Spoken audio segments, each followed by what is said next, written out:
I met the mansion before I met the man, and somehow, I think that mattered.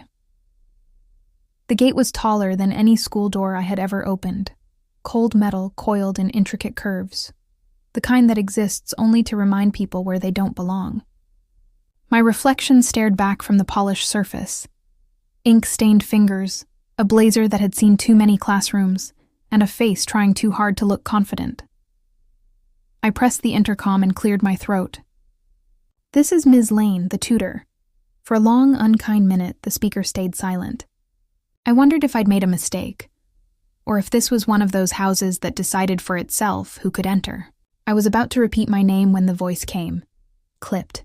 Male. Unhurried. Proceed. The gate shuddered open. A black car glided past me on its way out, the hum of the engine swallowed by the gravel driveway. Through its tinted windows, I caught only the blur of my own nervous silhouette. The road curved through a garden too symmetrical to be wild, too alive to be fake. The roses stood in disciplined rows, their petals like whispers that dared not turn messy. Even the trees looked rehearsed, as if trimmed to match a blueprint. I followed the path on foot, my shoes crunching softly on the gravel, and tried not to feel like an intruder walking into someone else's dream. The mansion revealed itself gradually. Pale stone, tall windows, a balcony that could have held a dozen regrets. It wasn't just large, it was deliberate. Every line had purpose. Every shadow was choreographed. A woman in a gray suit met me at the entrance. "Ms. Lane, I'm Mara. Mr. Hale will see you after you meet Eva." Her tone was practiced neutrality, neither warmth nor coldness, the kind of professionalism that grows roots only in houses like this. We walked through hallways that smelled faintly of beeswax and old books. Chandeliers hung like frozen rain. Paintings stared down from the walls, each face carrying the same quiet accusation. "You don't belong here, teacher." I counted doors, a reflex from years of escorting children through field trips. 3 on the right, 4 on the left, a study at the end. Mara stopped and knocked twice before opening.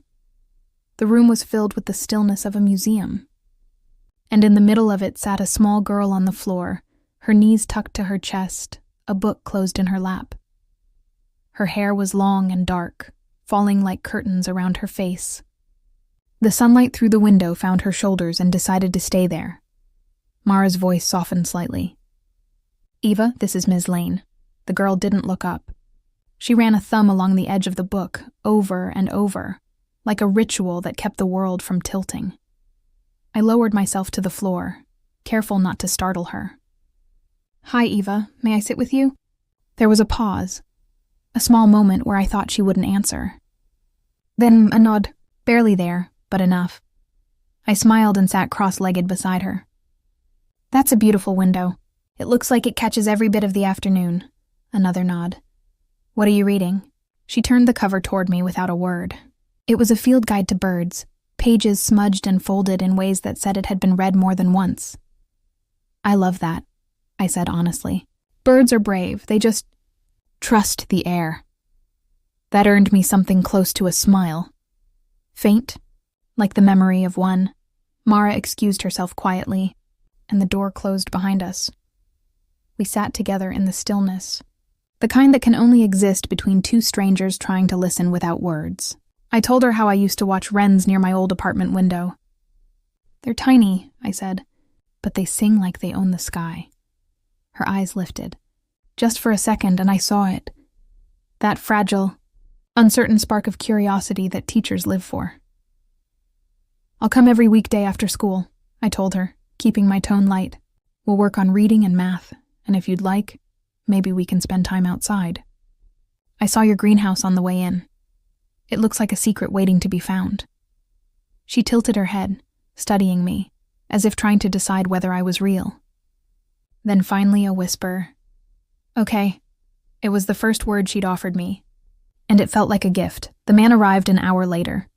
I didn't hear him at first, only felt the shift in the air, the quiet authority of someone used to entering rooms that already knew his name. "Ms. Lane?" I turned.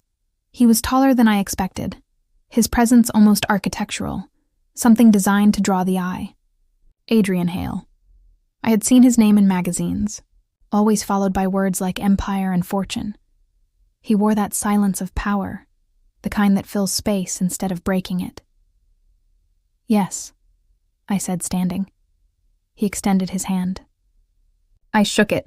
His grip was firm, impersonal. When he looked at me, it was with the detached precision of a man scanning a document. My daughter is bright, he began, but she's had a difficult year. She doesn't respond to most instructors. Children don't respond to instructors, I said before I could stop myself. They respond to people. For a heartbeat, his expression flickered. Something like surprise, then amusement, then nothing at all. You came recommended, he said finally. I'm glad. He gestured toward the study window. Beyond it, the garden shimmered under the fading light. Eva needs stability, structure. She also needs softness, I said quietly. Structure alone can't teach her how to feel safe again. That earned me a look. Not hostile, but sharp, as if I'd spoken a language he understood but hadn't used in years. I'll do my job, I continued, but she'll need you too. His brow lifted slightly. I'm not sure she wants that. She does, I said. She just doesn't know how to ask. We stood in silence, the air between us heavy with all the things neither of us knew how to say. When I left the mansion that evening, the gate closed behind me like an exhale. In the mirror of my car, the house looked less like a home and more like a monument to everything that was missing. The next day, I found Eva waiting at the edge of the schoolyard. Her backpack slung too low, her posture small and uncertain. Children moved around her like a current she couldn't quite step into. I approached gently. Hi, bird expert. Her lips twitched, almost a smile. Hi. Ready for the greenhouse today? A nod. That afternoon, we sat among the plants, our knees brushing damp soil, tracing the shapes of ferns with our fingertips. The air smelled like sunlight and earth, a different kind of wealth. Do you like quiet? I asked. She shrugged. Sometimes. Me too. Quiet is nice. But silence. I paused. Silence is heavy. It's what happens when words get scared. She looked at me with a small, thoughtful frown. Then she reached for her book and flipped to a page showing a sparrow mid-flight. This one likes noise, she said softly. Her voice startled me. Not because she spoke, but because of how sure it sounded. Small but certain. I smiled. Then we'll call it Brave. Over the following days, I learned the rhythm of that house, the way footsteps echoed differently depending on who they belonged to, the scent of polished wood and expensive emptiness, the way the staff spoke in murmurs, as if the walls had ears that might punish loudness. Eva began to trust me in increments. She didn't talk much, but she began to sit closer. When I laughed, she didn't flinch. And one afternoon, when I told her about my old cat who thought he was a dog, she actually giggled. A small, sudden burst that filled the room like sunlight through dusty glass. It was the sound of a door opening. Adrian Hale remained a mystery. Some days I caught glimpses of him, walking across the garden, phone pressed to his ear, expression carved from stone. Other days I only knew he existed because Mara would deliver messages like, Mr. Hale will be late today. Or Mr. Hale appreciates your work with Eva. He was always there, and somehow never present. But one evening, I stayed late grading a few papers. The light in the greenhouse had turned gold, and I didn't notice him at first. He stood by the door, watching us. Eva was tracing letters on a worksheet. I was explaining why words like courage come from heart. He cleared his throat. You're still here, I smiled politely. We lost track of time. She seems more herself, he said, as if testing the sentence before committing to it. She's always herself, I replied. She's just learning to let you see it. He looked at his daughter, then at me. Something softened in his eyes, fleeting but real. Thank you, Ms. Lane. Good night, Mr. Hale. That night, driving home under a bruised sky, I thought about gates, how some open with keys, and others only when you learn the right kind of patience. I thought about the mansion, its perfection, its quiet, and how both father and daughter seemed trapped inside its silence. And for the first time, I wondered if maybe I wasn't just there to teach, Maybe I was there to listen, to a man who didn't know how to love, and to a girl who didn't know it was safe to be loved. And maybe, in the spaces between their silences, I'd find something of my own. Something like courage. Something like home. Every house has a pulse. Some are loud and restless. Some are quiet, stubborn, steady. The Hale mansion had a pulse that hid under marble and money, a cautious heartbeat that refused to announce itself. I learned to hear it by listening between the silences. To the faint hum of the greenhouse heaters when the late afternoon cooled. To the whisper of the side door when the hinge forgot to be perfect. To the smallest sound of paper when Eva turned a page like it might bruise if she moved too fast. That was how our days began. Not with a bell, not with a schedule posted on a wall, but with listening. "Tea?" I'd ask softly, setting my bag down. She'd nod. Always a nod first, then her voice. "Chamomile," she'd whisper. "If there's time," I'd say. "We make it." Mint steam rose from my cup. Hers smelled like hay and honey. We sat on the greenhouse floor, backs against a potting bench, the glass warm at our shoulders, and the world, for a few careful minutes, became exactly the size we needed. "Today," I'd ask after our first sip, "what kind of day do we want?" She'd think, always think, eyes drifting to the vines that had learned our names. "A calm one," she'd say. Or, "A brave one."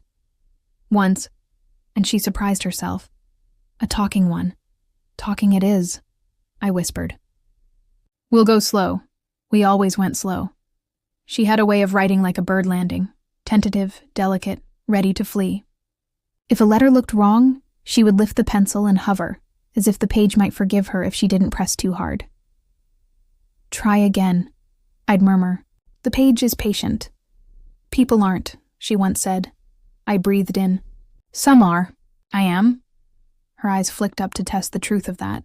When she read my face and found no hurry there, her shoulders dropped half an inch. So small most people wouldn't see it, but I did. "I am a teacher. Inches are the units I measure love in. We read The Wind in the Willows until the pages felt like part of our ritual." She liked Rat best, loyal, steady, kind. "I think Mole is brave," I said. "He's messy brave," she corrected. "Rat is quiet brave. We talked about rivers." "Why do they live by water?" "Because it moves," I answered. "It reminds you that you can too." She was quiet for a long time. "What if moving hurts? Then you build a bridge," I said, "and cross when you're ready." She traced a line across the page. "Bridges take time." "We have time," I said. "We make it." By the second week, I could tell when she'd had a hard morning at school. Her shoes would squeak a little on the greenhouse floor from walking too quickly down polished halls. Her bird book, always with her, would have bent corners like it had been gripped through recess. "Rough day?" She'd shrug, then almost too soft to hear. "Loud." "We can make it quiet," I'd say. "Not silence, quiet." "What's the difference?" "Silence is when no one hears you," I said. "Quiet is when someone does." She considered that.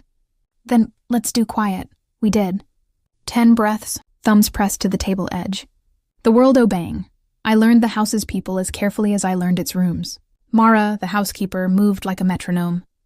Not warm, not cold, just precise. She noticed everything and commented on nothing, except once, when she paused in the doorway and found us labeling seed trays. "Eva," she said gently, "you've always liked the fern bench." Eva nodded without speaking. Mara's eyes darted to me, a flicker of gratitude so brief I might have imagined it. Then she was gone, the door closing with the softest sigh a door can make. In the library, a piano waited with its lid down, as if someone had taught it to be polite. I never saw anyone touch it. In the gallery, portraits guarded their secrets. Their eyes followed me down the hall, like history refusing to cede the present, and then there was him, the only person in the house who made silence heavier by walking into a room. Adrian Hale passed by the greenhouse one evening, with a phone pressed to his ear, his expression the color of steel. "Not the margins," he said. "The people under them." A pause. "No, that is the point." He noticed me watching. For a second, his gaze softened like a window remembering it could open. He dipped his head, a nod almost human, then walked on, the conversation pulling him back into the economy of control. "Does he ever come in here?" I asked after he was gone. She shook her head. "Too alive," she said. "He says plants are needy." "Most living things are," I said. "They just use different words." She thought that over, then looked up at me. "You listen. I try. Dad," she pressed her mouth into a line. "He used to." We didn't add any more to that sentence. We didn't need to.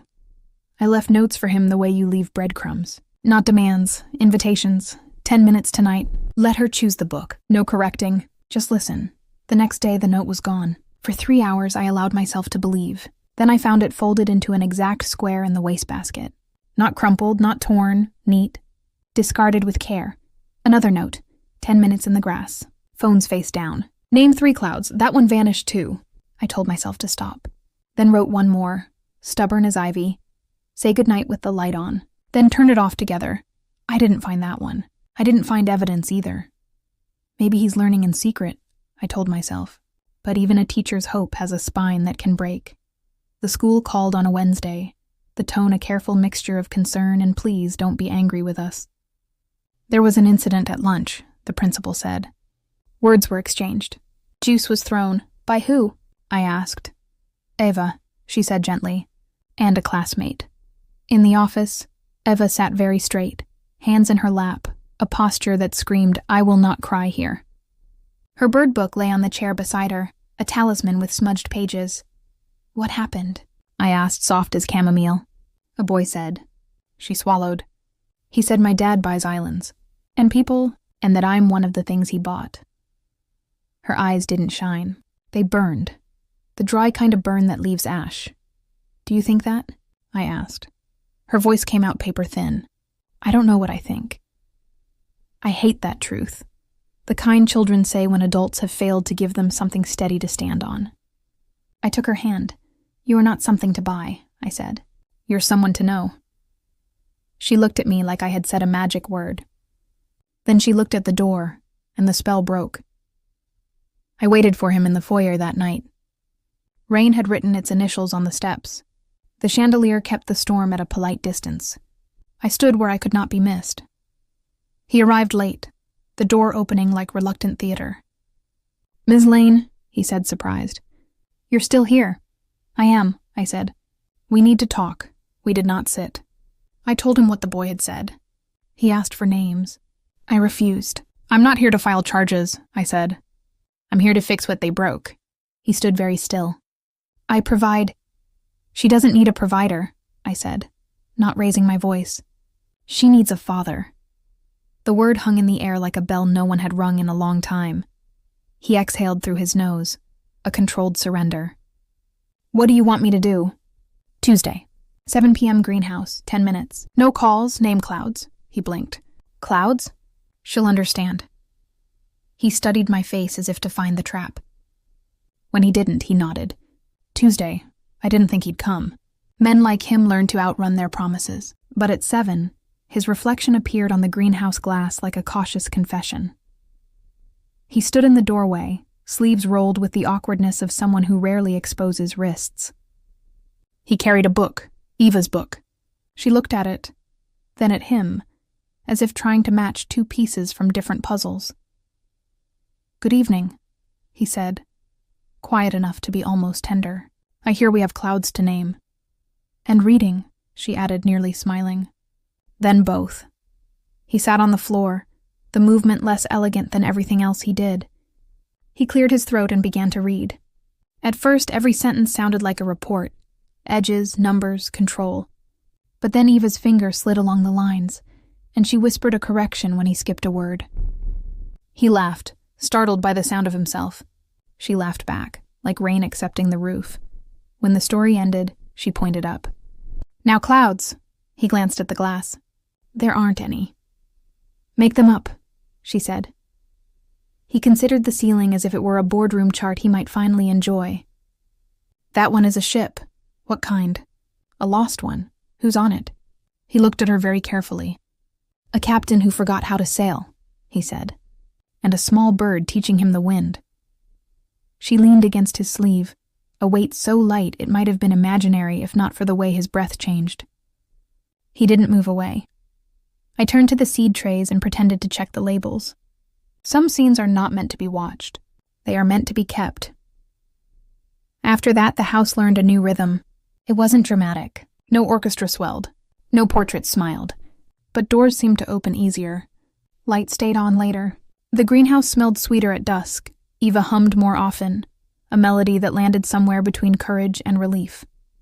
Mara began leaving small vases of clover on the stair landing, a rebellion so tiny it felt like a secret handshake. And Adrian Hale started passing the greenhouse on purpose. "How is she today?" he'd ask, almost whispering. "Better," I'd answer. "Stronger." "Does she still hum when she writes?" "She does." His mouth would soften. "Good." One evening he stood in the doorway longer than usual. "Ms. Lane," he said. "Yes?" "Thank you." "For what?" "For instructing me," he said, almost smiling. "Without calling it instruction." I almost laughed. "I'm only teaching what she already knows." "Then you're reminding me." "That too." We added small rituals to keep the gate open. A word jar. Every time she used a new word in conversation, we wrote it and folded it like a secret. A cloud sketchbook. 3 shapes after dinner, 1 from each of us, no phones allowed. A nightly good night with the light on, his voice reading final lines, then the switch, then the quiet. "Do you miss your mother?" I asked one day, only because Eva had placed a photograph on the table without speaking. A woman in a cotton dress, hair wild, eyes laughing at someone outside the frame. Eva didn't answer with words. She traced the woman's face with her finger, twice, then pulled the photo back like it might fly away. "Sometimes," she whispered at last, "sometimes I don't remember her voice." I breathed slowly. "We can remember together. We can make a jar for that, too. Memory words. Even if we're guessing, we'll guess gently." She nodded. "Gently," she repeated, as if it were a new noun she'd decided to keep. That night, I left a note I hadn't planned to write. When she says gently, she means don't leave. I didn't sign it. I didn't need to. I stumbled into a conversation with Mara by accident, the kind that happens when 2 women meet in a hallway holding the same kind of worry. "She's louder," Mara said, almost smiling. "Louder is good," I replied. Mara's eyes flicked toward the study. "He's trying," she said. "He doesn't know how to fail where anyone can see." "No one taught him," I said. "No," she agreed. "But she might." We didn't pretend we were talking about only them. Women rarely talk about only one thing at a time. At school, progress arrived like spring. Slow, then suddenly everywhere. Eva raised her hand once, just once, and answered a question about adjectives. She partnered in art with a girl who wore her hair in 2 high buns and spoke too quickly when she was excited. She didn't sit alone at lunch. She sat near, which is how alone ends. I wrote all of it down in a folder labeled Quiet Wins. Teachers learned to measure miracles in lowercase letters. There were setbacks, too. A night he didn't make it to the greenhouse. A conversation interrupted by a call that couldn't wait, a cloud he named without looking up. "Today feels like silence," Eva said, not accusing, just measuring. "We can make quiet again," I said. "How?" "By staying," I said. "Even when the wind is loud," she thought. "Like wrens." Exactly. Small, brave singers. She drew one in the cloud sketchbook that night, a wren riding the edge of a ship. The ship looked suspiciously like a heart. He asked me once in the hallway when the house pretended not to listen. "How do I know if I'm doing this right?" I wanted to say you don't. That's the point. Instead, I said, "You ask her to teach you." He almost laughed. "Teach me?" "Yes," I said. "She's the expert on the subject of herself. You're the student." He looked both terrified and grateful. "How do I start?" "Start with a question you're not sure you want the answer to," I said. He nodded, like a man memorizing a formula that might save him. That night, from the greenhouse, I heard it. Not words, but the shape of them. His voice low. "What hurts most?" Her answer, quieter. "When I think you forget I'm here." A pause that felt like a held breath. Then his reply, "I don't forget. I hide." And her whisper, Don't. That was the lesson he wrote down. Not on paper. On the system he used to survive. He crossed out hide and tried stay. On Fridays, I let her choose our ending. Story, sketch, or walk. Walk, she said one evening, surprising me. The garden had been shy since the storm. We stepped carefully along the stone path, the roses breathing their patient perfume. She touched every labeled stake as if it were a friend. Ms. Lane? Yes? If you could be a bird, which would you be? A wren, I said. Loud voice in a small body. Brave without bragging. She nodded, approving. Dad is a hawk, she said. Because he's fierce? Because he flies too high to hear, she said. Then softer. He's trying to come lower. And you? I asked. She thought a long time. I'm a heron. I stand very still until I know the water is safe. That's not fear, I said. That's wisdom. She slipped her hand into mine, a quiet, astonishing thing, and we finished the path like that, two birds learning the same sky. He caught us on the steps as we returned. How was the expedition? He asked, an unfamiliar lightness in his voice. Successful, I said. We met 2 wrens, a hawk, and a heron. His gaze darted to his daughter. A heron? She waits, Eva said, lifting her chin. But she doesn't miss. He smiled, a real one. Then I should learn from the heron. He looked at me then, and the house faded half a degree. Thank you, he said again, like gratitude was a new muscle he was determined to strengthen. You did the work, I said. He shook his head. You stayed, he replied. That is the work. Teachers are supposed to be made of professionalism. But I felt something unprofessional stir. Not romance, not yet. Just the dangerous relief that comes when a student starts teaching himself. I tried that weekend to bring my own history into the greenhouse in a way that didn't demand anything from hers. My mother used to leave notes for me, I told Eva. On the fridge. On my pillow. On my books. What did they say? Usually only one line, I said. Drink water. Wear a sweater. You are brave even when you're not. Did you keep them? For a while, I said. Then I learned to write them to myself. She considered this like a scientist. Can you write one for me? I nodded and pulled a sticky note from my bag. You are brave even when you're quiet. She read it 3 times, then folded it and put it in her pocket like a spell. Later, I placed a different note on the study desk where I knew he'd see it, but not feel trapped by it. Clouds at 7. If you can. If not, tomorrow. Consistency is louder than perfection. That one didn't end up in the trash. I know because I didn't find it. Do you still have your father? She asked me once, mid-math, out of nowhere, as children do. No, I said. But I have his whistle. His whistle. He taught me to whistle with 2 fingers when I was small. When I forget how, I try again until the sound comes back. She smiled. Is the sound always the same? No, I said, but it's always mine. She nodded, absorbed that, and solved the next problem without asking for help. Sometimes the body answers the question the mouth isn't ready to ask. The night the power would later go out, the storm rehearsed above the city. Lightning measured distance with light. Thunder practiced remembering our names. We were safe inside the greenhouse, counting the breaths between flash and sound. Do storms scare you? I asked. Too loud, she said. Too sudden. We can make a small quiet, I said. How? With a tent, I whispered, and draped a blanket over the table. We crawled under the soft roof and read by the glow of a battery lantern. When the big world is noisy, I said, we build a smaller one. She smiled. That's what you do every day. What? Make a smaller world, she said. So I can breathe, I swallowed. Teachers are not supposed to cry at work. I did not cry. I memorized the line and promised to carry it on the days my own world was too big.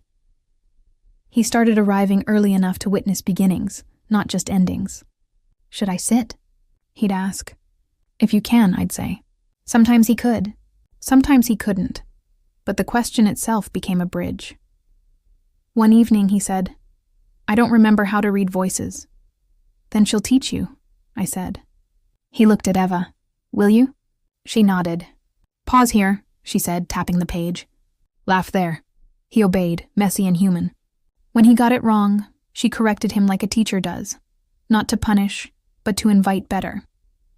We're terrible at this, he whispered later, mock conspiratorial. We're learning, I said. He smiled. You're learning. I'm imitating. Imitation is learning with training wheels, I said. They come off. He glanced at his daughter, who was yawning into the book. Soon, I hope. She decides, I said. Right, he replied, reverent. She decides. The principal emailed me a week later. Eva read her own work aloud in class. I printed the message and slipped it into my Quiet Wins folder. At the greenhouse, I didn't tell her immediately. I waited until she had finished planting 2 neat rows of seedlings. I received a letter, I said. Am I in trouble? She asked, default defense. No, I said. You're in bravery, she blinked. Oh, would you read it to him tonight? I asked, nodding toward the house. Her face opened like a window. If he comes, she said. If he can't, I said, we'll try tomorrow. Consistency, she whispered. Louder than perfection, I laughed. You read my note. I kept it, she said, pointing to her pocket. Later, when he arrived, she held the page like a lantern. Dad? Yes, he said, steadying his voice. I wrote a paragraph. About the river. Will you listen? I will, he said. She read, he listened. The house for a moment did too. I still walked out each night under the gate that closed behind me with a soft, expensive certainty. The city collected me in its tired arms. My apartment greeted me with its honest imperfection. A mug left in the sink, a plant leaning toward a window it would never reach. I'd set my bag down and stand in the kitchen and replay their voices. Hers, small, brave, newly certain. His, quiet, lower now, learning to bend. I wrote my own sticky note and stuck it to the inside of my cupboard, where no one would see. Stay the length of the lesson, even when it's love. Because sometimes love arrives disguised as homework you didn't assign. A week later, I found a paper on the greenhouse table that wasn't there when I left the previous night. A list in a precise hand. Bullet points that tried to look casual and failed. 10 minutes reading. Child chooses. C. Cloud shapes. 3 each. Phones face down. Ask one question I don't want the answer to. Say goodnight with the light on. Switch it off together. I didn't say anything when he appeared. He didn't either. We both pretended lists don't matter, and then obeyed them like holy things. Which cloud is that? He asked as evening tilted into lavender. Heron, Eva said, standing still. He nodded, waiting for the water to tell the truth. She smiled. You're learning. So are you, he said. So are we, I murmured.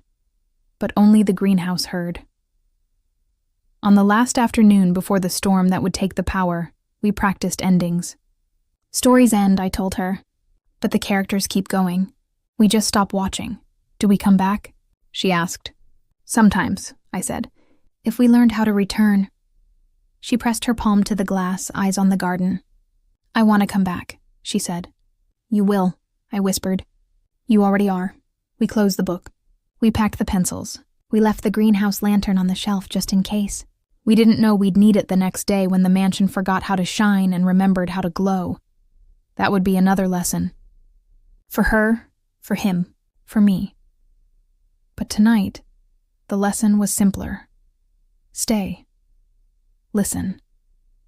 Name the sky together, even when it is empty, even when the clouds must be invented.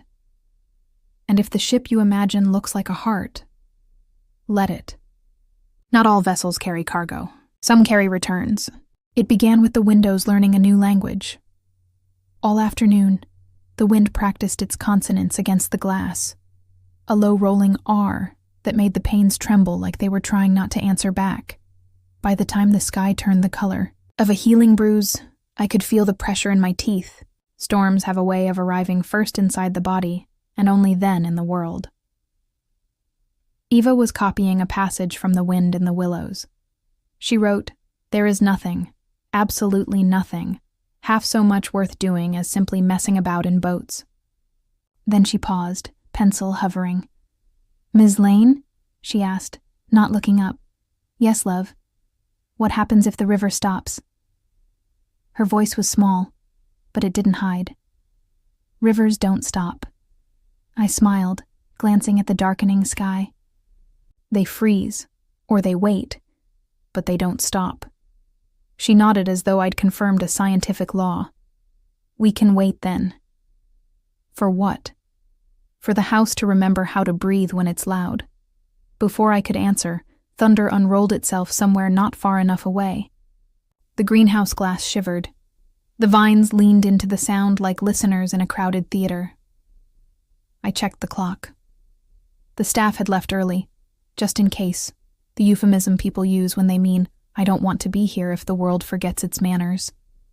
Dinner had been set out on warming trays. The warming trays clicked off. Is he coming? Eva asked. She meant her father, but in that house I was still learning all the ways he could be a question. He said he was. I kept my tone light. You know adults. We take the long way when the road is simple. That's silly, she said. Yes, I agreed. It is. We ate toast and cut up peaches at the potting bench like conspirators on the run. When lightning stitched the far ridge, the lights dipped once, twice, then stayed on as if offended we doubted them.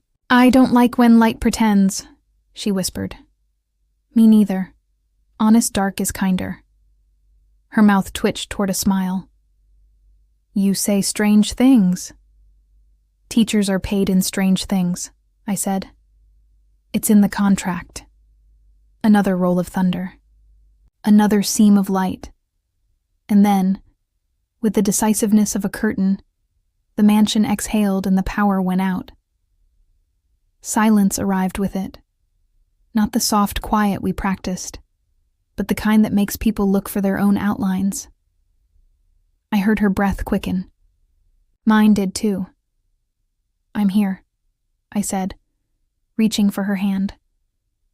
I know, she whispered, and squeezed back. We stood in the doorway that connects greenhouse to hall, the day suddenly a memory someone forgot to finish.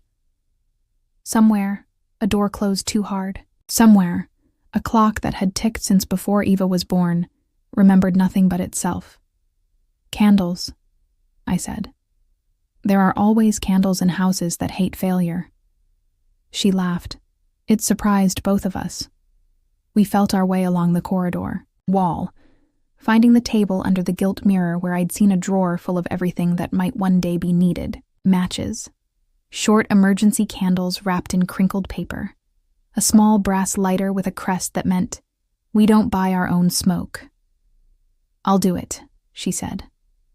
Okay, I said, because the only answer to trust is more of it. Her first match hissed out. Her second made its argument with the wick and won. The flame cupped itself around the air. Candles changed the architecture of faces. They returned Eva's to something both younger and braver. Do you think the flame is scared? She asked. Probably, I said. But it burns anyway. That's how we know it's real. And us? We burn anyway, I said. Footsteps echoed fast and heavy, the kind of sound the house wasn't used to. Adrian's silhouette filled the end of the hall, then found its way into our small circle of light. Rain had undone his hair. His shirt clung to him like a secret. You two all right? He asked, flashlight beam flicking between our faces and the floor like a nervous bird. We're fine, I said. The mansion's being dramatic. The generator didn't kick in, he said, and some part of him winced at the failure of a system. I'll try again. Can we not? I asked, before I could stop the teacher part of me who believes in curriculum even when lightning writes its own. His gaze found mine, a flash of irritation replaced by something like relief. You prefer the 19th century? Just for an hour, I said. For practice. Practice for what? For being human when the power's off. He looked at Eva. She looked back. Practice, she echoed. He nodded. All right, an hour. We made our way to the library because fire belongs with books. The fireplace complained and then complied. Heat uncurled itself into the room with the same shy patience I'd seen in Eva's first words at school. She arranged candles on the mantel and gave them names. "This one is bravery," she said. "This one is patience. That one is not running." "May I have a candle?" Adrian asked, dead serious. She considered, and then handed him a short, squat one that had probably lit 3 blackouts and survived. "This is learning," she said. He held it as if a child had just placed a crown on his head and told him to wear it without moving. The storm leaned its shoulder against the windows. I listened to the sound it made and realized it wasn't knocking. It was asking to be remembered. "What did you do when the lights went out when you were little?"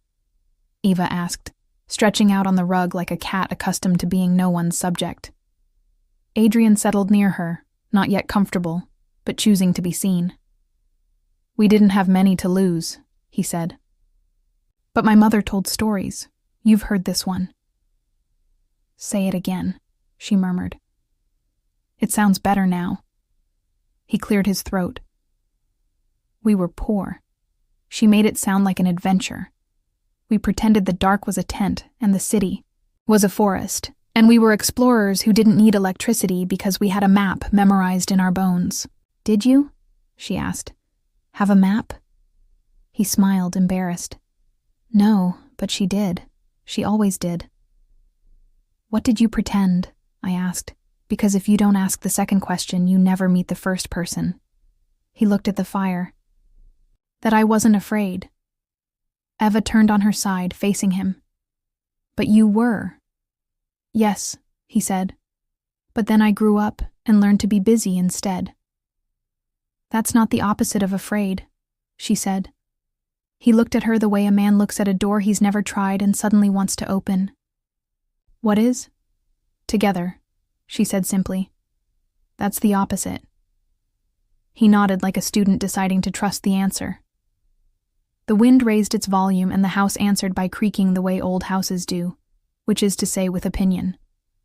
Candles made halos out of frames. The portraits seemed to stop scolding. "Tell a story," Eva instructed us both, because children know how to build the theater and cast the play. "Real ones, not fairy." "Ladies first," Adrian said to me. "Cowardice disguised as manners," I said, and he almost laughed. "Please," Eva said, and that settled the order of things. "When I was 7, I began, because 7 is the age where you start keeping receipts on the world. My father taught me to whistle with 2 fingers. I couldn't do it.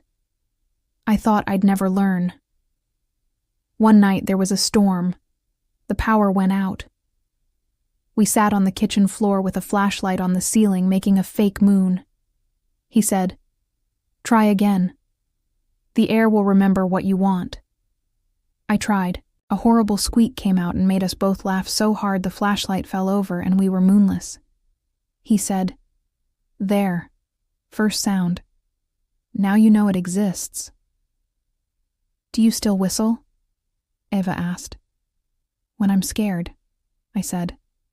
"But not loud enough to scare the birds." She processed that with her whole face.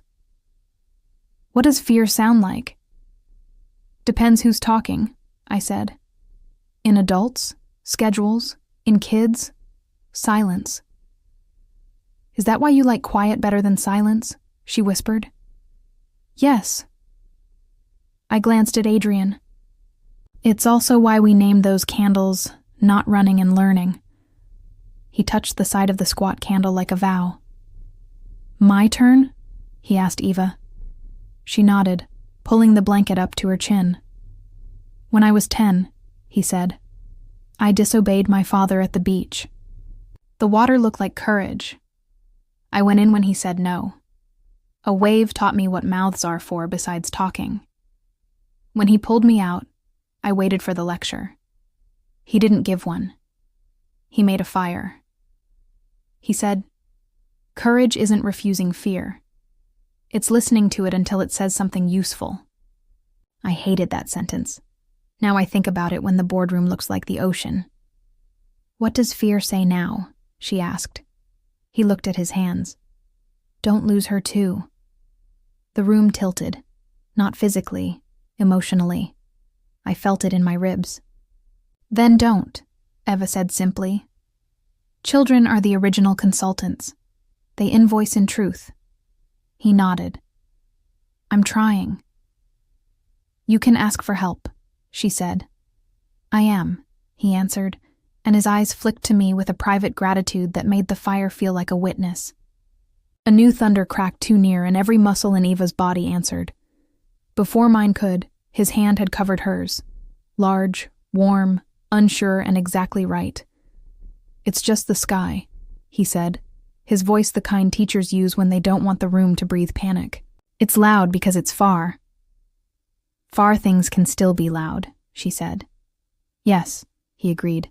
I'm trying to be close and quiet. That's harder, she said. I know. We sat with the storm as if it were a guest who had standards. The candles steadied. The fire learned our names. Some houses survive on routine. That night, this one survived on attention. May I ask a question? I said, and when both sets of eyes turned to me, I realized how much power permission holds. You're the teacher, he said. Not tonight, I answered. Tonight I'm a person with curiosity. I looked at Eva. Do you want to talk about your mother? She did not break. She decided. A little, she said, in small pieces. Okay, I said, small pieces. She smelled like lemons, Eva said, echoing something true. Her hands were always warm, even when it was cold. She sang wrong on purpose to make me laugh. That was on purpose? Adrian asked softly, and grief rounded his mouth into a shape I'd never seen. She told me, Eva said. She said singing is for feeling, not for right. He closed his eyes once, like a man agreeing to be undone. When he opened them, the room had given him back 10 years of kindness that had been stored in its walls. I didn't talk about her because I didn't know how to break where you could see, he said to his daughter. Break where I can see, she repeated, accepting it like a gift. Okay. She scooted closer, small hand still under his. Can we name the storm? She asked. After what? He asked. What it did, she said. What it made us say, he thought. Call it permission. She wrinkled her nose. No, hope, he smiled helpless. Hope then, she yawned. Storms make children sleepy because honesty is exhausting. Her head found the soft fold of a blanket, and then the softer plane of her father's thigh. He froze for half a second, then became the kind of still a child can sleep on without falling. Do we keep talking? He asked me, an adult whispering in a sanctuary. Only if she sleeps through it, I said. She will, he answered, and I believed him. The fire settled into itself. The thunder receded, not gone, but satisfied. Our voices lowered to match the light. You make this look easy, he said without irony. It isn't, I replied. It's work. You staying is the work, he said, as if reciting a new rule. Yes. He shifted, careful not to disturb the small rise and fall of Eva's breath. I don't know how to do this without a plan. You have one, I said. It just doesn't look like your other plans. Which is? Show up. Ask better questions than answers. Let her correct your voices when you read. He smiled at that. A small sound of amusement that felt like a hinge oiled. She's strict. She's specific, I said. There's a difference. He glanced at the mantel. Which candle am I bad at? Not running, I said, and he laughed softly in surrender. He blew air through his teeth, thinking. I hated this house, he confessed, voice near the floor where confessions belong. I built it to prove I could hold the world still. I filled it with expensive arguments, and then it was a museum where nothing moved, least of all me. It's moving now, I said. You did that, he said. She did that, I answered. I just held the door. Wind rubbed its shoulder against the windows one last time and wandered off down the hill. Rain softened. The emergency lights, somewhere unseen, tried and failed. The generator coughed and went quiet. I can try again, he said, half rising. Or you can let tonight be what it is, I said. He sank back. What is it? Proof we don't disappear when the lights go out. Do you always talk like this? Only on Tuesdays, I said, and he looked like a man learning the shape of laughter from the inside. We spoke then, not as roles, father, teacher, but as people who had both learned to carry too much in public. He asked what I read when I wanted to remember tenderness. I said poets who know their names and rivers that know their banks. He admitted numbers make him feel safe because they can be solved in private. I admitted stories make me feel safe because they can be shared without answers. He reached toward the piano that watched us from the dark like a patient animal. She used to play, he said. Not well. Loud. Loud is a kind of well, I said. Will you teach her? He asked. I don't know how to play. I didn't ask if you know how, he said. I asked if you'll teach. This is how some men apologize. They request a future they intend to keep. Okay, I said. We'll play wrong on purpose. Like singing, he murmured, and grief made a quiet loop back to joy. Sometime later, the kind you don't count in minutes because you're counting breaths, Eva stirred and blinked up at us. Is it morning? Not yet, I said. Is the storm over? Mostly, Adrian answered. It needed to tell us something. What? He touched her hair. That together is the opposite of afraid. She nodded like a judge, then yawned. Can I sleep here? Yes, he said without looking at me for permission. Progress often sounds like that one syllable. I draped another blanket over her and sat back, shoulder against the chair leg, letting the fire's small language continue without translation. Will you... He began, then stopped, then found the rest. Will you stay until she's fully asleep? I will. And then, he said, eyes still on the child, will you let me walk you to the door not because I'm a man who thinks he should, but because I am a person who wants to keep talking as far as the threshold allows? Of course, I said, and did not pretend I didn't want the same. He smiled, a slow, unpracticed thing, and for the first time the house didn't feel rich. It felt warm. The generator tried one more time and succeeded with a shy hum. Lights blinked awake, harsh and apologetic. We both winced. She hates that lamp, he said, clicking it off. Let her keep the dark a little longer. We kept it. We practiced. We were quiet enough to hear ourselves. When the small, steady proof of her sleep convinced him, we rose like people leaving church. He tucked the blanket tighter. I collected my bag and the book she'd left open to the sentence that had ruined me at 11 and saved me at 30. Believe me, my young friend, there is nothing, absolutely nothing, half so much worth doing as simply messing about in boats. Boats, I said. Ships, he corrected, thinking of our pretend clouds. Bridges, I said back. The corridor took us gently. At the front door, the storm had given the steps back to themselves. The air smelled like the word after. Thank you, he said, because some repetitions build muscle. For what? For staying, for lowering the sky until I could reach it. Lowering is easy. Holding is the hard part. I'm learning to hold, he said, and if there was a plea in it, it was the healthy kind. Consistency, I reminded. Louder than perfection, he nodded. Tomorrow, 7, clouds and wrong music. Done. I stepped into the night. Rain tapped the umbrella the way you tap a stranger on the shoulder to ask if this is the right train. Behind me, the gate didn't look like a mouth anymore. It looked like a sentence with a comma, a pause, not an end. In the morning, the sky had washed itself. A robin argued with a wren near the side hedge, both winning. I hadn't reached the side door when Eva skidded across the tiles in socks like a small comet.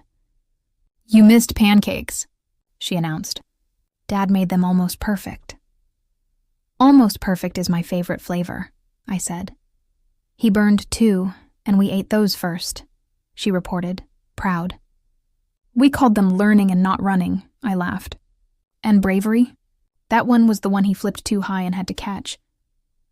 Adrian appeared behind her, hair messy in a way that made him look less like a magazine and more like a person. He held a plate as evidence. The kitchen survived.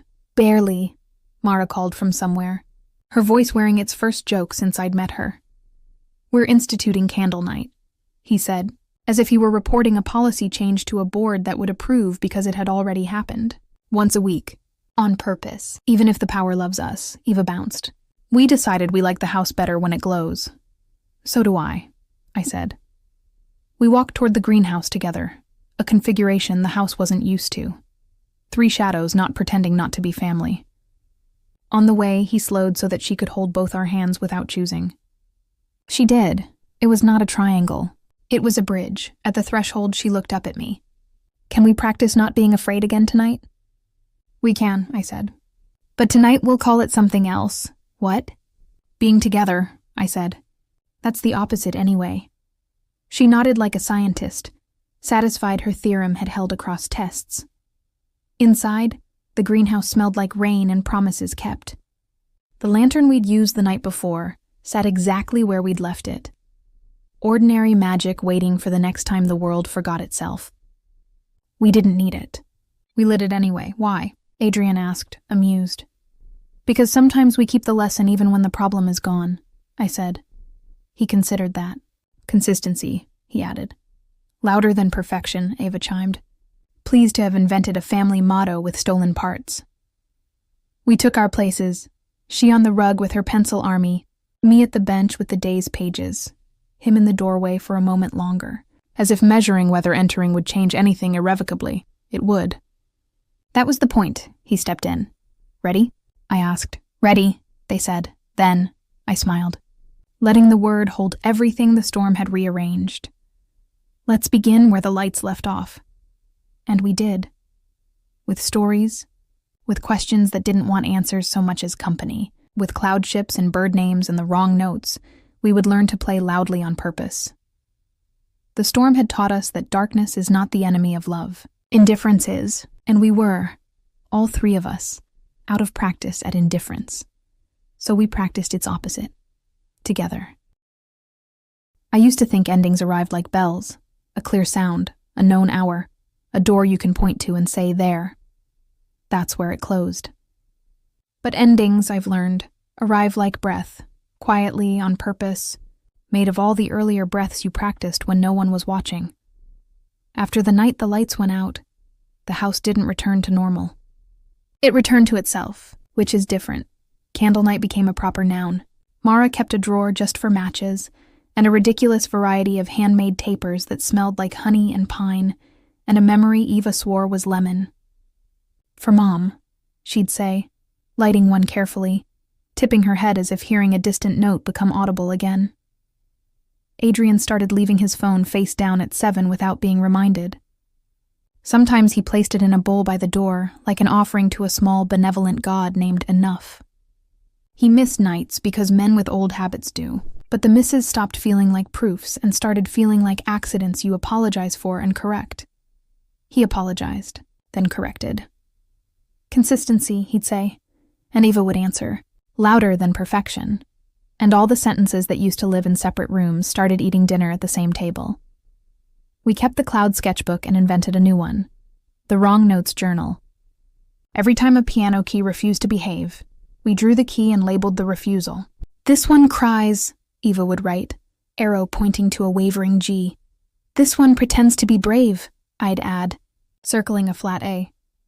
Adrian scrawled, this one is me on Mondays. And we 3 laughed with the kind of relief that looks like family. The house, as if grateful, began to make different sounds. Doors sighed with less complaint. The stairwell produced an occasional echo called laughter.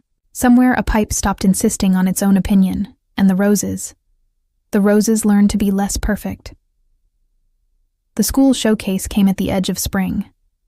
In the weeks before it, my classroom smelled like paper and nerves. Children rehearsed their poems under their breath. Poster boards leaned against walls like wide, patient faces. I pretended not to see who mouthed the words along the hall and who pretended their throat had swallowed them. I made the same speech I make every year. Your voice is not a test you have to pass. It's a room you get to live in, Eva wanted to read. She told me this in the greenhouse as if confessing to a crime. Only if Dad comes, she added, chin set like a small, beautiful monument. He will, I said, and called Mara, who called his assistant, who called his other assistant, who called him. The relay felt like diplomacy. The answer returned, confirmed. On the night of the showcase, Folding chairs filled the auditorium with the orchestra of adult anxiety.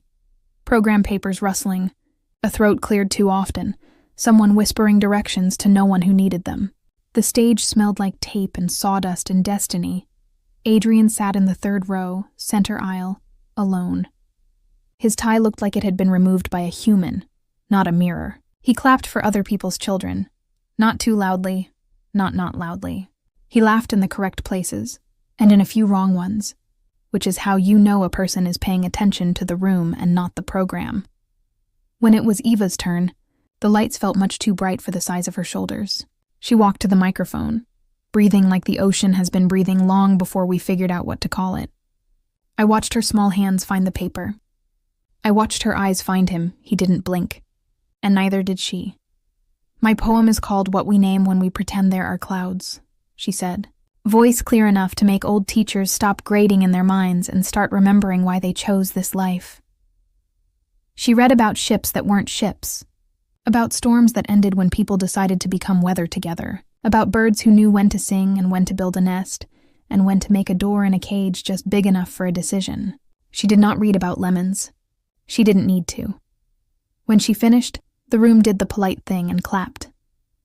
He did the wrong thing and stood. It was beautiful.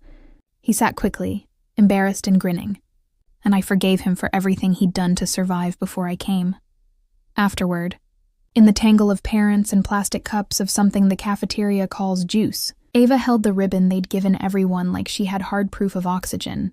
He knelt to her height and said, "You did not pass. You lived."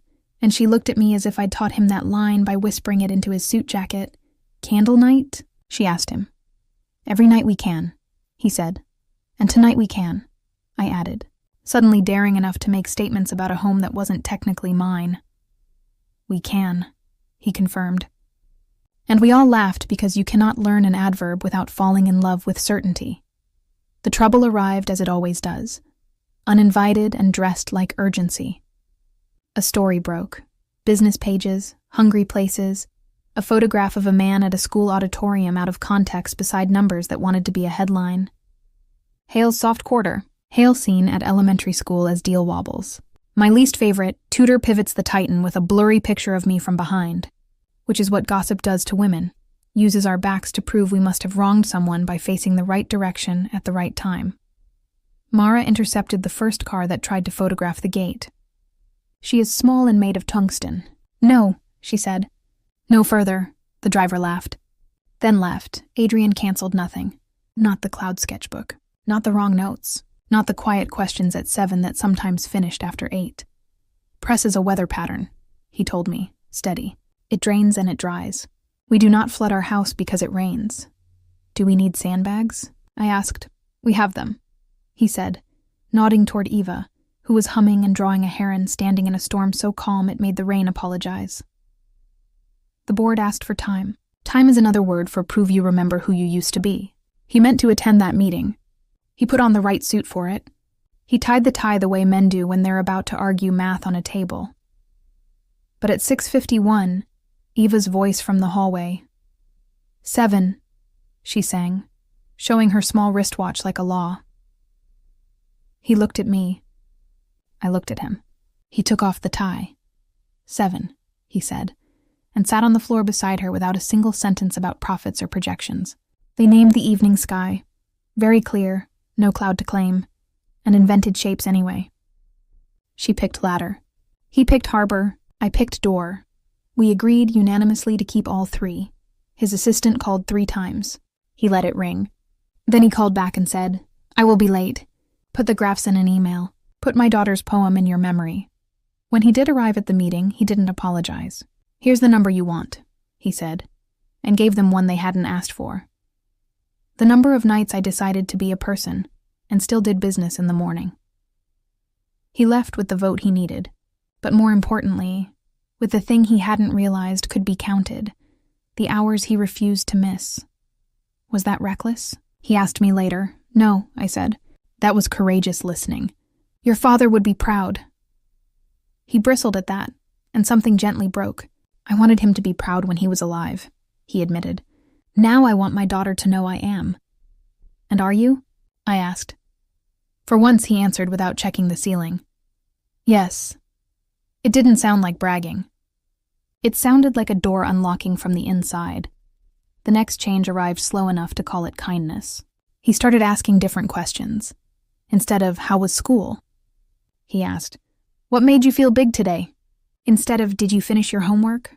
He asked, which mistake taught you something? Instead of, are you okay? He asked, where does it hurt, and what name would you give the rain today? Eva answered, sometimes with words, sometimes with drawings, sometimes by conducting the air as if the room were an orchestra, and her feelings a song we could learn if we watched her hands. She also began to test us. This is how children check whether love is sturdy. She ignored a rule and waited for the roof to collapse. It didn't. She said a mean thing and then looked for exit signs in our faces. We pointed toward the chair instead, and she sat, and we named the feeling. And I remembered why real discipline is just boundary sung in a key someone can carry. She grew louder. Not in volume, in certainty. And the strange and beautiful thing about certainty in a child is that it makes adults breathe better. One afternoon in the greenhouse, she asked, if there's a door in a cage, is it still a cage? Only if no one teaches you you're allowed to open it, I said. She nodded, satisfied.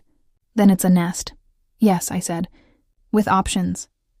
People began to talk, the way people do when a quiet house starts producing unfamiliar music. The staff learned the ritual of choosing to smile. Neighbors on the far hill said they saw lantern light long after electric light would have allowed laziness. The school office began to save Eva's drawings for the hallway, not the folder. And the business pages, bored when drama refused to escalate, moved on to someone else's storm.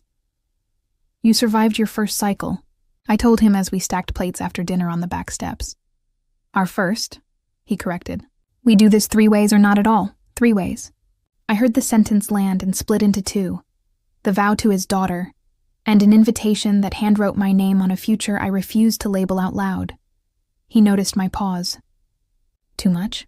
He asked. Not the words, I said. The crossing. He tilted his head. Bridge? Always. We didn't solve it that night, because good things do not sprint to answers. We solved it the way rivers solve distance, one faithful inch at a time, curving toward gravity and grace. The next lesson arrived wearing nicer shoes than mine. At the end of term, the board at school asked me if I'd consider a different role. Assistant principal. Less teaching, more decisions, more meetings about standards, and fewer hours on the floor with a child tracing the shape of courage. It was a compliment that felt like a bruise. Would you? Adrian asked carefully when I told him. No, I said immediately, and then amended, not now. He nodded as if I'd given him a stock tip. Good, he said. Selfish admission. The world needs you exactly as you are for a while longer. Selfish admission is what men say when they're practicing honesty, I teased. For a while longer is what women say when they're protecting rooms where doors just learned how to open, he answered. We smiled, mutually suspected of talking around a more obvious sentence, and let Grace win the round.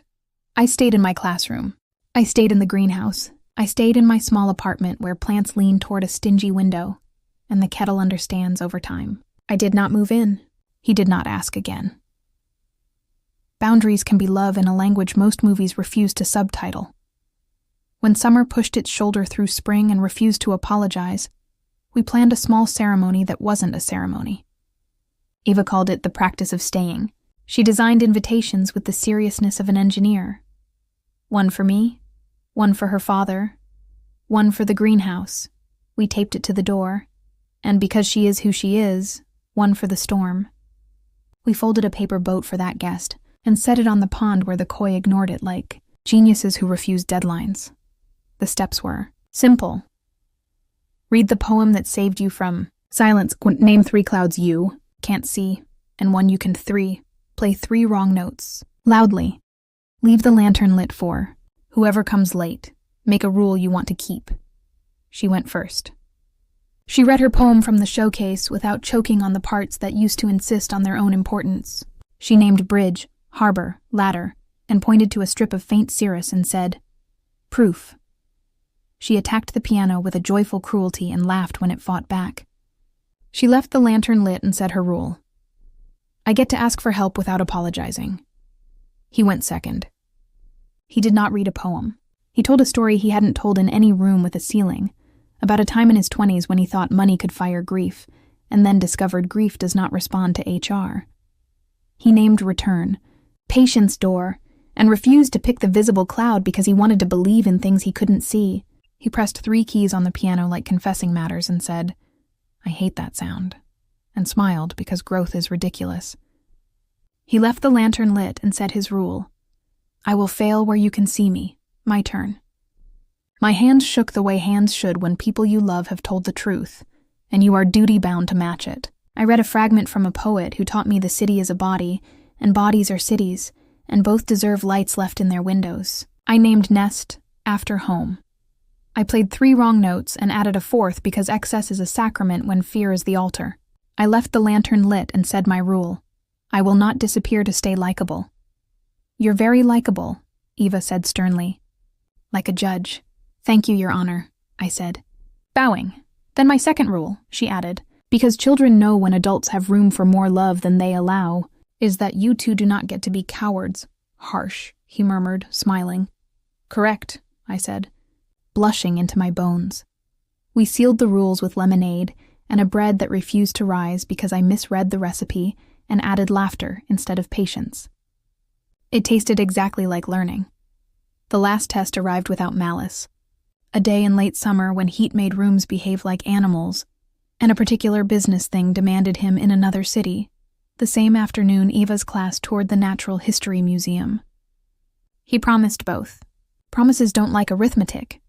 Go, I said when I saw his face do the math and lose. Museums contain eternity. She will forgive a day. I promised, he said, jaw tight, as if stubbornness were love and not a bruise pretending to be armor. You promised to stay, I said. Staying sometimes looks like trusting me to hold her while you return. He shook his head. That's convenient. For who? I asked, risking the part of me that hates this tone and uses it anyway because women who teach for a living cannot afford to let men off the hook gently every time. He exhaled, hands in his pockets like apologies. For me, he said. I wanted you to absolve me. I absolve you, I said. And I require you to walk into the boardroom with the air of a man who will be at a museum the next time because he is making his calendar look like his values. I hate how easily you say these things, he said. Not angry, I practice, I replied. He went. He texted a photograph from an airport of a cloud he'd named Almost. We sent one back from the museum of a dinosaur bone we named Exactly. He returned that night with a paper bag of lemon cookies from a bakery in a city he'd once used to hide in. For the memory jar, he said. I know they will taste wrong, but they will smell right. Eva ate one, nose first. Both, she declared. Right and wrong. Which is how adulthood tastes when you stop pretending it's a choice between. The ending, when it stood up, did it without permission slips. It was a night like our better ones, not perfect, consistent. We lay in the grass, the 3 of us in a row. The greenhouse chimney breathing a little like it had taken up yoga. The sky was generous with stars and stingy with clouds, which made the game better. Dragon, Eva said promptly, never abandoning her first love. Anchor, he said, which made sense. Men who have floated unmoored for years name heavy things with gratitude. I took longer. I thought of gates and bridges and boats and nests and piano keys that cry and hands that remember lemons and voices that learned new work. Home, I said at last. Where? Eva asked, because she is the scientist who refuses to let metaphor get away without data. Right here, I said, pressing my palm to the grass, to my chest, to her small shoulder, to the back of his hand resting awkwardly near mine. Do we get to keep it? She whispered. Adrian answered before I could. If we make it every day. That's a lot of making, she said, skeptical but hopeful. We have time, I said. We make it. We stayed there too long for propriety and just long enough for love. The mosquitoes showed grace. The world, for once, did not ask us to explain ourselves to it. He turned his hand over, palm up, a question he didn't force into a demand. I took it, because boundaries are not walls. They are doors with handles you twist together on purpose. His fingers tightened as if he'd practiced holding in a mirror and wanted to see if the real version felt different. It did. I don't know how to name this, he said quietly, not looking at me as if my face might make him ridiculous. Good, I said. We will learn it the same way we learned clouds. By making them up? He teased, more ease than I'd ever heard in that voice. By telling the truth until it looks like a story, I said, and stopping when she yawns. I'm not tired, Eva protested, yawning so large the constellation above us briefly reoriented in empathy. Bedtime, I whispered. Lantern? She asked. Always, he said. We rose. The grass had given us its green signature on our elbows and knees. The house waited with the kind of patience that forgives everyone who left before they learned to arrive. We put the lantern on the stair, not because the power threatened us, but because practice is stronger than circumstance. At her door, he read the last paragraph of a chapter badly on purpose, because her mother had told her once that joy is louder when it's wrong and close. She corrected him, patient as weather. He said goodnight with the light on, and then turned it off with her hand under his. They didn't rush the dark. Downstairs he lingered. The kitchen was a quiet cathedral of small mercies. A glass in the sink, a crumb on the counter, a note from Mara that said simply, "Tomorrow's soup is already patient." We didn't talk about us, he said, the word skittish in his mouth. We did, I answered. We just used a different vocabulary. I want to use more of it, he said. I want to name it. I know, I said, touching his wrist because I could, and because the house had stopped punishing touch that came with kindness. We will. 3 rules. He smiled, relieved that there were rules. Go on. 1. Eva first, always. Not as excuse and as compass. Agreed, he said immediately like oxygen. 2. We go slow. Not because we are afraid, but because we're building a nest, not a cage. Slow, he repeated. On purpose. 3. The greenhouse is sacred. No fights, no strategy, no past we can't carry with both hands. Only practice. Only return. He nodded, eyes bright and unashamed. Practice and return. And, I added, feeling brave in a way that scared only the part of me that had survived by being small. I keep my classroom. I keep my apartment. I keep my name separate from your ledger. He stepped back like a man who knows how to honor a boundary because he finally understands its math. Good, he said. I love women who keep rooms. You love a woman? I challenged, smiling and not letting him off the hook. I love the way my house sounds when you are in it, he said, not correcting the sentence to make it less, not expanding it to make it reckless. And I am on my way to loving the woman who taught it that sound. That is a sentence I can grade, I said. It passes. He laughed softly, relieved at the grade he did not come to school to get. At the door, he did the human thing and the old habit together. He offered to walk me out and asked if he could. Consent as ritual. I approved the curriculum. We stood at the threshold long enough for the knight to sign our permission slips. Tomorrow? He asked. 7, I said. Clouds, he replied. And wrong notes, I added. And staying, he finished. The gate opened like a punctuation mark that knows it is not a period. I drove away under a sky careful with its stars. The road tender with the knowledge that the day had done as much as it could and would not apologize for the rest happening later. In my apartment, the plant leaned toward the small square of city I rent. I set a lantern on the counter and lit it, because the house had taught me the utility of carrying our rituals across town lines. I wrote 3 sentences on a sticky note and stuck it inside the cupboard where I keep the tea. Stay the length of the lesson, even when it's love. Choose bridges over gates. Name the clouds together, even when the sky refuses. I slept like a door that had finally learned both ways to move. I dreamed of a wren standing on the edge of a ship that looked like a heart, singing the wrong song beautifully. And in the morning, when I pressed the intercom and said, "This is Ms. Lane, the tutor," the gate opened as if it had been listening all along, as if it had always planned to recognize the voice of someone who had taught its house how to breathe.